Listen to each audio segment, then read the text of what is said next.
আমাদের আম বাগানের ড্রেনের কাজ চলছে। আজকেও আমাদের কাজ করছে প্রায় 4 জনের মতো। এটি হচ্ছে আমাদের কাটিমনের একটি বাগান। যেহেতু আমরা এই মুহূর্তে আম নিয়ে বিশেষ কাজ করছি না, কারণ হচ্ছে আমগুলো তো আমরা নিব না এখন, যেহেতু 12 মাসি আম এটা। এই জন্য এই সুযোগে যেহেতু এখন কাজের একটু ইমার্জেন্সি কোনো কাজ নেই, এই জন্য ড্রেনটা আমরা কাজ করে নিচ্ছি।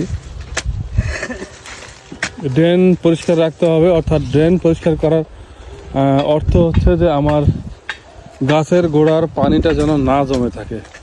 গাছের গোড়ায় পানি যেন না জমে, এই না জমার কারণে আমরা ড্রেনের কাজটা করতেছি।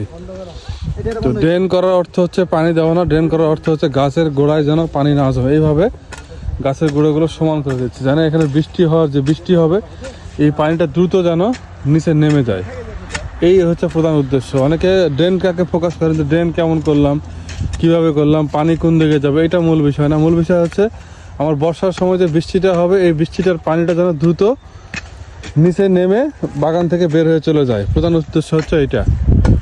আপনারা অনেকে ভুল বোঝেন, আপনারা ড্রেনটাকে ফোকাস করেন, ড্রেন কীভাবে করলাম, পানি কিভাবে আসবে, এটা ফোকাস করেন। এটা মূল বিষয় না। মূল বিষয় হচ্ছে আমার গাছের গোড়ায় যে এইভাবে গাছের গোড়ায় যেন পানি জমে না থাকে।